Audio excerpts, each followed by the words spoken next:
Swastiastu. Perkenalkan, nama saya Igede Putu Wiryatna dari Prodi Pendidikan Agama Hindu, Fakultas Dharma Acarya, Universitas Hindu Negeri I Gusti Bagus Sugriwo Denpasar. Pada kesempatan kali ini, saya akan memaparkan materi tentang nilai-nilai Pancayanya dalam Kitab Ramayana. Selamat menyaksikan. Selamat pagi anak-anak. Baik. Jadi sebelum kita mulai pelajaran pada hari ini, mari kita panjatkan ucapan syukur kepada Allah dengan melakukan puja pengasung kata pengajian Pak. Om Swastiastu. Om Swastiastu. Baik. Jadi perkenalkan nama Bapak. Di sini Bapak mengajar serta pelajaran pendidikan agama Hindu dan budi-pekerti. Jadi pada kesempatan kali ini Bapak akan mengajarkan kalian nilai-nilai materi tentang nilai-nilainya dalam Kitab Ramayana. Nah, dan sebelum masuk ke materi sebagai pengajar, kita akan mengenal apa itu ya. Ada yang tahu di sini apa itu ya? Ayo, dari SD loh. Ayo, adanya. Perkenalkan masih lagi pertama. Jadi ianya itu adalah suatu program sosial universitas. Benar sekali. Kasih dulu tepuk tangan buat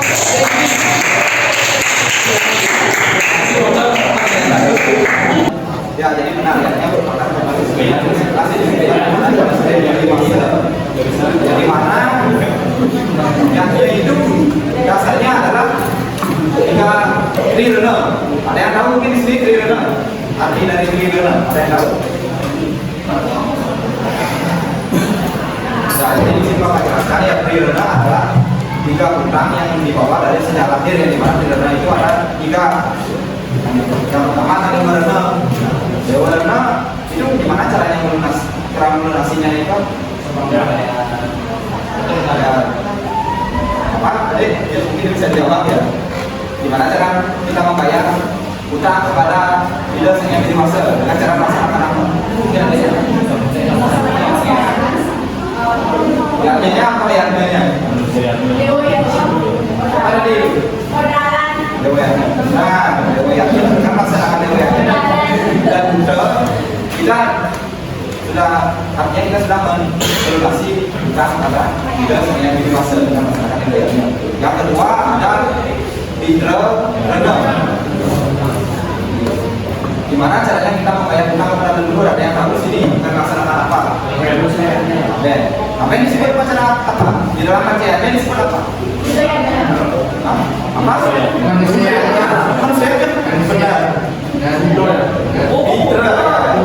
Dengan Indrayanya. Tapi kita juga bisa melaksanakan membayar utang dengan melaksanakan Indrayanya dan juga manusianya. Seperti halnya kita sering melihat ada upacara awet masal, nantinya akan dilanjutkan dengan upacara mengukur dan juga memandas. Memandas itu kan yang teknologi ya, pasti di sini sudah yang memandas di sini kira-kira. Nah, nanti mudah-mudahan nanti bisa melaksanakan upacara memandas ya. Mungkin bisa ikut di jabatan atau mungkin ya bisa mungkin melaksanakan awet masal kan pasti ada upacara memandas. Yang ketiga ada sirna. Sirna itu dibayar dengan melaksanakan apa? Dibayar dengan melaksanakan apa? Isiannya. Betul sekali. Jadi sekarang langsung kita ke pembahasan selanjutnya, yakni sumber-sumber nilainya dalam Kitab Ramayana. Jadi di dalam Kitab Ramayana itu terdapat 7 kanda.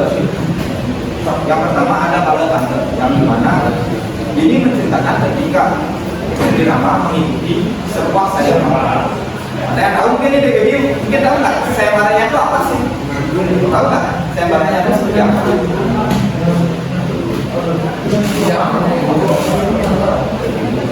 Ya, ada di video kayaknya ini paling tahu ya. Mungkin ada yang bisa jelasin nggak itu sayembaranya seperti apa sih?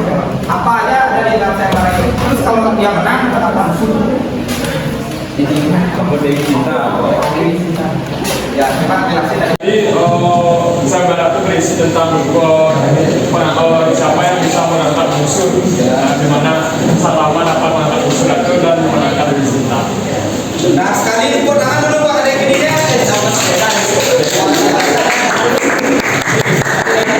Jadi benar ya, seperti yang dijelaskan oleh ahlinya bahwa jadi pada kami menceritakan tentang Sri Rama mengikuti sebuah sayembara. Dari mana sayembaranya itu adalah siapa yang bisa mengalahkan musuhnya dan kemudian mengalahkan musuhnya itu nanti akan dapat menikahi Dewi Sita. Itu benar ya. Itulah yang tertuang dalam Bala Ganda. Nah kemudian di Ayodhya di yang kedua ada Ayodhya Ganda. Di sini menceritakan saat ada dasarnya yang sudah menginjak usia tuanya. Pada saat itu hendak ingin mencari penerus tahta. Nah, kalau dicari benarnya kan memang Rama yang atas untuk melanjutkan tahta di Ayodhyapura.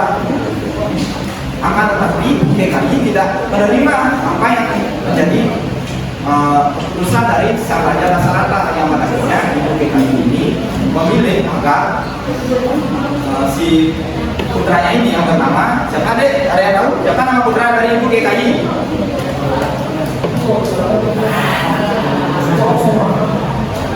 Ada yang tahu? Mungkin ada Gili ini yang paling pintar di sini di kelas ya. Yang paling keren.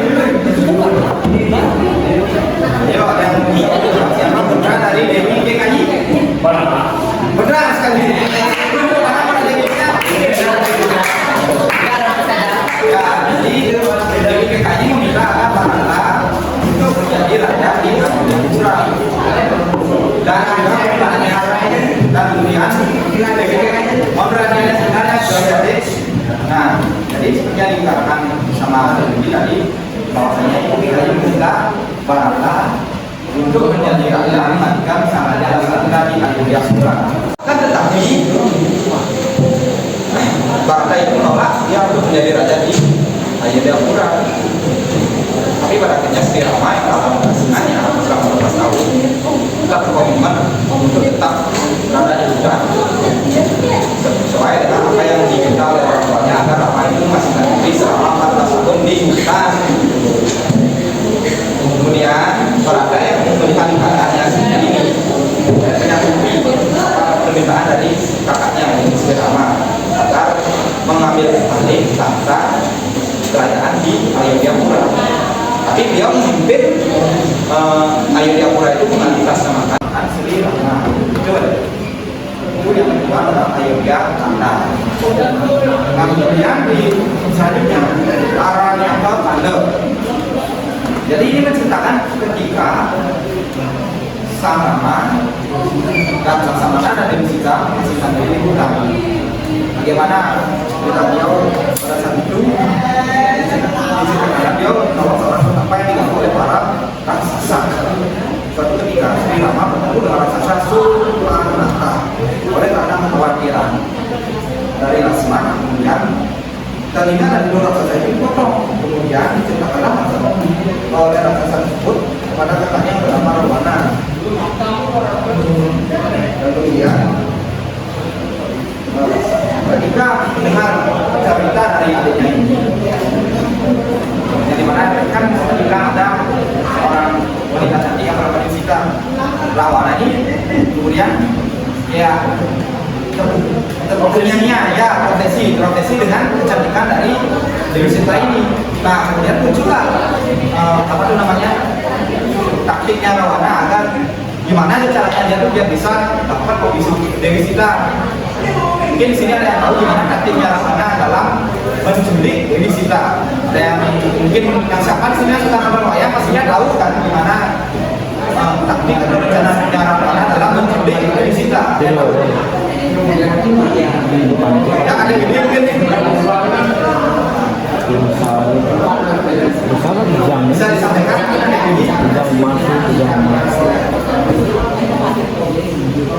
majunya dari ini Pakman sepeda sekitar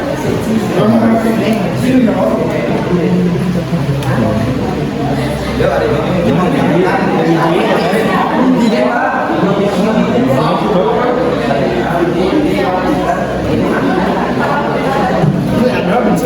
Aku makan ini bang.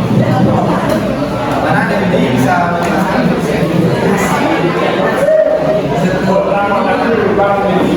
Adi pijang lawannya.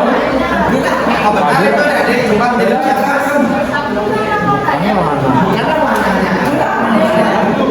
baik kayak jadi di sini bapak akan jelaskan ya. Yang pertama yang masuk itu di antara lain adalah api merica ya. Api merica, api merica. Bukan merica bumbu makanan ya, api merica. Kemudian warna itu dia tuh kembali penjelasan tadi. Api merica berubah menjadi bidang agar bisa ya benar itu akan menarik perhatian dari Sri Rama dan Laksamana. Bahwasanya ada kijang gitu kan. Kemudian namanya yang sendiri diatur dan berburu kijang itu Laksamana yang menjaga Dewi Sita. Tadi kata itu Rama juga sempat kemudian kita tolong kemudian Laksamana kemudian pergi mengakhiri Sri Rama. Tapi sebelum meninggalkan Dewi Sita, Laksamana kemudian membuat lingkaran agar Dewi Sita itu tidak pergi dari lingkaran tersebut. Nah kemudian setelah membuat lingkaran itu Laksamana dia pergi untuk mencari Sri Rama. Nah kemudian diceritakan pada saat Dewi Sita sedang sendirian di tengah hutan, datanglah seorang kakek-kakek. Nah mungkin nih Dewi ini tahu nggak siapa kakek-kakek tersebut? Kakek-kakek tersebut siapa sebenarnya? Betul, ya karena menyamar menjadi kakek-kakek seorang kakek-kakek tua yang pada saat itu hendak menerima makanan. Nah Dewi Sita pun pada akhirnya memberikan makanan kepada kakek tersebut. Nah kemudian kakek tersebut berubah wujud menjadi Ravana. Kemudian Ravana menculik Dewi Sita. Dewi Sita yang sempat minta tolong menantang kemudian seekor burung Garuda. Ada tahu siapa nama seekor burung Garuda tersebut?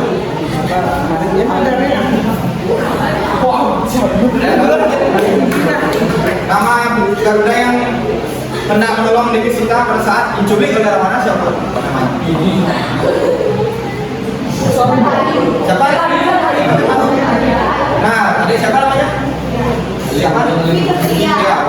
Ya, dapat satu ya, jadi dan tadi kita untuk melawan Ravana. Tapi sayangnya Jatayu di sini kalah dia dalam pertarungannya melawan Ravana. Ya, pada akhirnya Dewi Sita diculik oleh Ravana dan dibawa ke Alengka. Rama dan Laksamana yang baru datang dari berburu kagetnya melihat karena Dewi Sita sedang diculik oleh Ravana. Pada akhirnya Rama dan Laksamana pun berusaha untuk mencari Dewi Sita yang sedang diculik. Kemudian dilanjutkan di Kiskinakanda. Dalam Kiskinakanda inilah ceritakan ketika Sri Rama bertemu dengan Raja Kera yang bernama Sugriwa. Betul sekali itu kata adik. Di sini Sugriwa menceritakan bagaimana masalahnya kepada Sri Rama. Sri Rama pun akhirnya berkenan untuk membantu Sugriwa.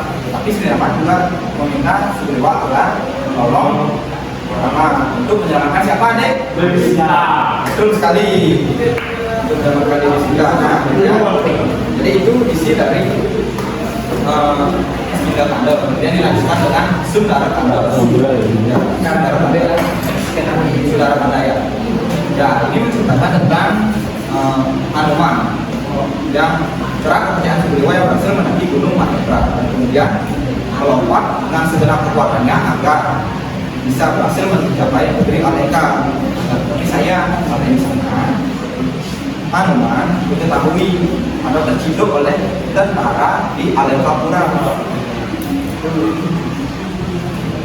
Sebagai upaya dilakukan tentara Alengkapura untuk membunuh Hanuman, tapi sayangnya tidak berhasil. Akhirnya Hanuman berhasil bertemu kembali dengan Sri Rama dan melaporkan keadaan Dewi Sita di negeri Alengka. Itu adik-adik isi dari Sita. Nah, kemudian berada di Yudakanda. Nah, mungkin ada yang tahu poin dari Yudakanda ini apa? Artinya isi dari Yudakanda itu apa? Poinnya apa? Ada yang apa tadi? Betul sekali. Itu Yudhakara menceritakan tentang peperangan yang ada di Alengkapura. Perang antara pasukan Sri Rama bersama para peserta dan juga pasukan kerajaan dari Alengkapura.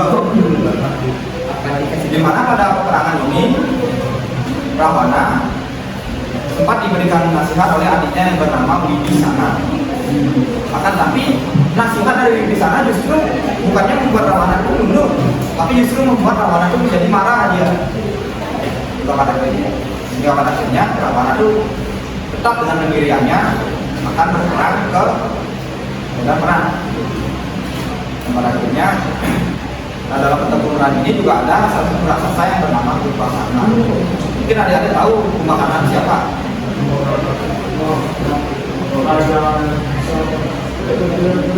Ada yang tahu dari Kumbhakarna?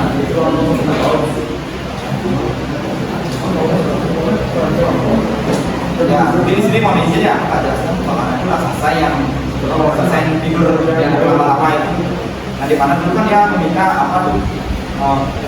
Penugerahan dari Dewi Saraswati itu ya. Maksudnya penugerahan dari Dewa Brahma. Nah, di mana pada saat itu Dewi Saraswati yang kemudian berubah menjadi alat untuk membelokkan lidah dari Kumbhakarna yang awalnya meminta penugerahan berupa keabadian, di mana dia itu biar bisa dikalahkan oleh semua para dewata. Tapi Saraswati itu membelokkan lidah dari Kumbhakarna agar menjadi tidur apa itu dengan jangka waktu yang lama. Akan tapi kemudian Kumbhakarna dibangun pada saat terjadi pertempuran di Alengkapura. Namun dalam hal ini Kumbhakarna tidak membela sampai sempat tidak membela yang sudah dipecah.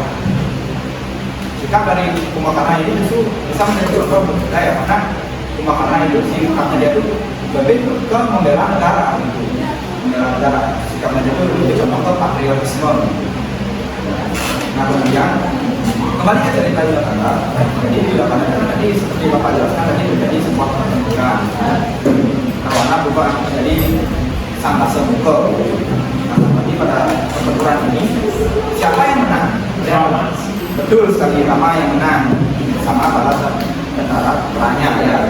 Lalu para tentara setelah perang selesai, kemudian Dewi Sita kembali bersama Sri Rama dan kemudian menuju Ayodhya. Nah, di Ayodhya juga kemudian Maratha kemudian menyerahkan tahta kerajaan kepada kakaknya Sri Rama. Sri Rama menjadi raja di Ayodhya. Kemudian yang terakhir Ayodhya Kanda. Udara Kanda. Udara Kanda ini merupakan bagian akhir dari cerita Ramayana. Dan di mana di sini Sri Rama mendengarkan pembicaraan rakyat yang selalu mendiskusikan tentang kesucian dari Dewi Sita itu sendiri. Sebagai seorang raja, sudah sepantasnya lah Sri Rama memutuskan untuk memberikan contoh yang terkait itu kepada rakyatnya. Ya, sama halnya dengan kalian di sini, siapa yang ketua kelas di sini? Nah, sebagai ketua kelas sudah sepantasnya nanti memberikan contoh yang baik kepada rekan-rekannya di kelas ini. Kalau jadi sebagai seorang pemimpin, gitu kan, pemimpin di kelas ini.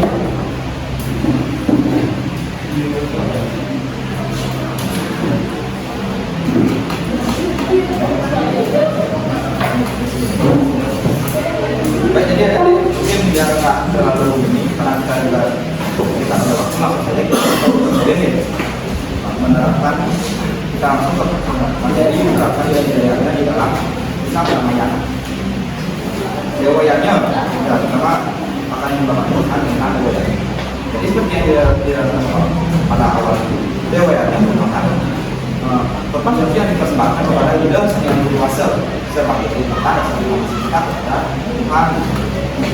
Dalam Ramayana juga kan ada tuh di mana Rama melakukan puja kepada Dewa. Ini merupakan implementasi daripada Dewayanya di dalam Ramayana. Nah, terus kalau di dalam kehidupan kita sehari-hari kan ada tuh yang disebut dengan Yajna Sesa gitu kan. Mungkin ada yang tahu Yajna Sesa itu apa? Yajna Sesa apa? Itu pada dalam kita sehari-hari kan apa itu Yajna Sesa? dan argumennya sesel ya. Nah, di mana sifatnya itu media yaknya manusia kamu, artinya yaknya yang bersupan yang dilakukan setiap hari itu adalah yaknya sesel. Betul, saipan atau ngejob itu biasanya orang bilang itu yaknya sesel. Nah, kemudian kalau yang lain minta ke yang atau dan lain ke yaknya itu yaknya dilakukan pada kita. Misalnya itu ya, nah pun nama kajian dewan bilang itu identikal dan ada pun dewannya sifatnya insidental. Insidental itu seperti upacara lapas, saya lapin, bersihkan, nah itu yang disebut insidental. Tidak sama dari yang tertentu. Perkembangan buat oleh itu insidental. Nah, kemudian lanjut ke fitriyatnya. Fitriyat ini merupakan suci yang dilaksanakan kepada ya, benar. Di mana upacaranya kan ada itu kan mengukur itu fitriyatnya. Terus kalau dalam kehidupan sehari-hari penerapannya itu seperti ini. Ini ya. Kita sebagai anak harus lakukan bagaimana orang tua. Anak karena orang tua kalian sama halnya kalau di dalam Ramayana kan itu kalian bisa lihat sendiri bagaimana sang Rama Laksamana dengan sang Bharata berbakti pada ayahnya yang sang Dasarata. Jadi itu bisa menjadi contoh dari di rumah agar berbakti pada orang tua. Loh yang nyana ngajak Rama itu isi motor pintu lagi pes itu kan benda-benda kamu. Oh, pes usir kok. Kalau gini, jangan sampai seperti itu ya. Kita harus menghormati orang tua yang membesarkan kita nanti. Kalau kita sudah dewasa nanti kalau balik budi ke kane, tidak ada ramu aja ramu jadi ramu pun aja ramu manipuani ada ramu sebuah buah itu ini nanti ada jadi. Itu kalau fitriyatnya ya dalam penerapannya dalam kehidupan sehari-hari nah seperti itu. Nah kemudian lanjut yang ketiga resiannya. Resiannya merupakan korban suci yang ikhlas yang dilaksanakan kepada para sudinge orang suci, orang sedekah, para sedekah. Kita berbakti terkait dengan sudinge karena sudinge di samping dia tuh memimpin upacaranya, tapi sudinge itu juga sering memberikan yang namanya uang yang disebut dengan dalam wacana. Mungkin ada pernah ya dalam wacana di Indonesia. Jadi aku saya ada ini sering nonton dalam wacana pantasnya tahu tentang agama ya. Tapi itu paling ada nilai sosialnya loh. Jadi kalau bisa ya kalian kan sekarang punya media seperti YouTube, punya media seperti YouTube jangan dipakai buat nonton film atau mungkin luangkan waktu kalian untuk melihat wacana yang diberikan oleh para orang seperti kita, para sudinge kita. Itu adik-adik kita juga terima kasih kepada Pak Sudinge karena itu besar sekali jasa beliau pada kita karena beliau memberikan pengetahuan tentang sejarahnya dan juga tentang posisi kami. Nah yang terakhir adalah manusia adalah manusianya artinya korban suci yang bertugas dan dilaksanakan kepada sesama manusia. Ya upacara manusia adalah seperti yang kita ketahui ya ada yang namanya ada siarna, kemudian ada yang ada pertolongan, bilangan, peliwahan, itu upacara manusia. Terus bagaimana penerapannya dalam kehidupan sehari-hari? Dalam kehidupan sehari-hari kita bisa ini ya sebagai teman kita harus saling tolong-tolong. Saat kemana ada susah kita bantu, jangan jadi orang kayak ini kemudian kalian di saat perlu nih ya kalau di supaya aku lapor jiwa pasti ya lu terasa di kebenaran itu kayak pak Resti cara di supaya aku lapor jiwa juga bisa ada yang ngomong ini penting kita saling menghormati sesama manusia saya tadinya nggak boleh nanti ini ada saling merendahkan itu jangan kita sama-sama manusia masing-masing punya kekurangan dan juga nah harus saling menghormati baik itu sama teman dan juga sama saudara itu jangan kamu jangan menjaga hujan menggarang wakisan ya itu jangan yang berdiri jangan mendiam jangan gitu Jangan nanti zaman diri mungyut deh, jangan maksudnya kita harus saling menghormati saudara kita, sama hanya dengan dirahayana kita sang Rama dengan siapa tuh sang Barata. Apakah mereka akan membuat cekcok? Apakah mereka berlawan tekan? Tidak. Apalagi pada saat sang Barata ditawarkan untuk menjadi raja di Ayodhya, itu bagaimana sang Rama? Kan sang Barata malah meminta anaknya Sri Rama untuk menjadi raja, tapi Sri Rama tetap berkomitmen dia pada untuk tetap berada di hutang kepada dia Barata mengambil alih kepemimpinan, tapi pada saat Sri Rama. Nah itu dari cerita Ramayana itu bisa menjadi contoh untuk kalian baik di rumah maupun di sekolah ya. Maka kita sesama manusia itu harus bisa saling hargai, saling konsisten.